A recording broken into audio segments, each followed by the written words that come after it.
Dude, it's like midnight, it's raining, it's cold. I feel like the vibes are just calling for a reading. It really is giving like that misty, spooky vibe that I kind of love. And for this collective, you might feel the same way. You might be drawn to the darkness, not necessarily in a bad way, but just like maybe drawn to darker deities, or just always had a fancy for darker aspects of fiction and reality. I'm gonna say you find the glamour in darkness. You also seem to be in your bag about someone. It doesn't necessarily have to be romantic, but it does feel very much romantic. But it's just this energy of longing and nostalgia and constantly thinking back on what you had with this person or these group of people. I feel like a lot of romanticization. Idealism is going on with it, though.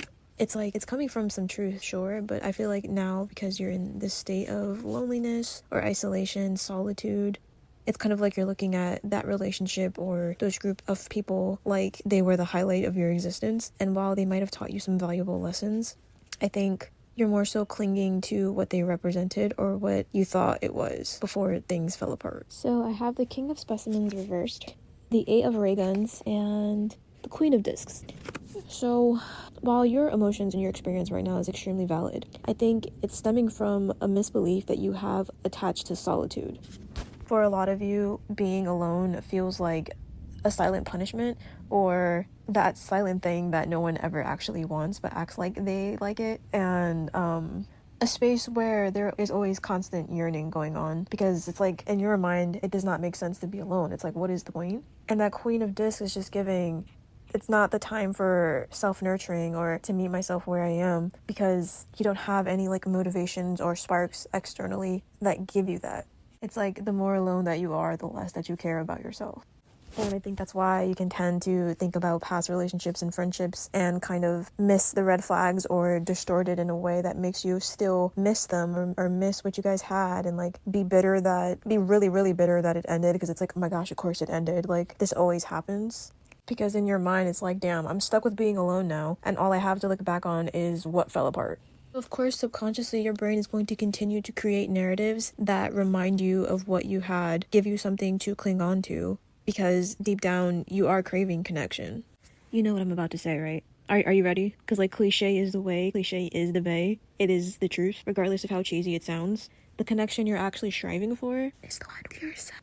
So I have the Magician, the Eight of Discs, and the Empress. Okay, slower is the new faster. Let's get these words out my mouth. This feels like a completely remake of your inner world. New beliefs, new standards, new expectations. Because right now, I feel like there is still a lot of externalization that's going on with your self-worth. And I'm getting this image of like spirit sitting you down in front of a desk, and like they have like some paper and pen, and they're like, okay, read over the script. And they're like underlining certain passages, and they're like, do you see where this needs to change? Do you see how this gives your power away? Do you see how this disconnects you from yourself, leads you further and further away from yourself, and why you constantly feel like you're empty?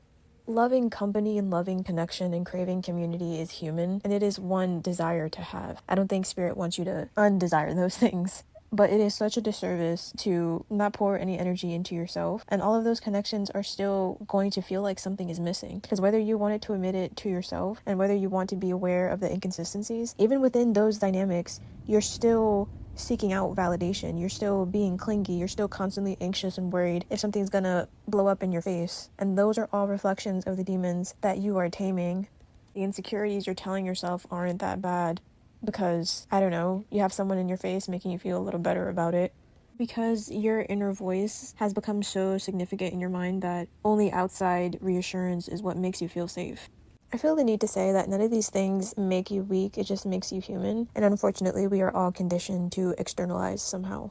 I feel like the freedom that you crave, the growth that you desire, can be yours, but you have to be willing to let go of safety nets in order to do so. I feel called to say this, but do take it with nuance. But it's like, think about that thing that makes you really uncomfortable. Whether that be choosing a new creative outlet, taking that job, moving, whatever it may be, ending that relationship, going up to that person and talking to them. Do it. Because I feel like in that you can start to find yourself and like find where your limiting beliefs are. Find where you're still boxing yourself in, and also see where it is that your self-worth needs your attention. Dragonflies are coming up again. I mean, in my other reading, dragonflies came up, but a dragonfly tattoo could be significant on the neck or on the forearm, possibly the shoulder, neck, not the neck, what's that called? Collarbone. Live, laugh, love, bitches. I don't know why I said that.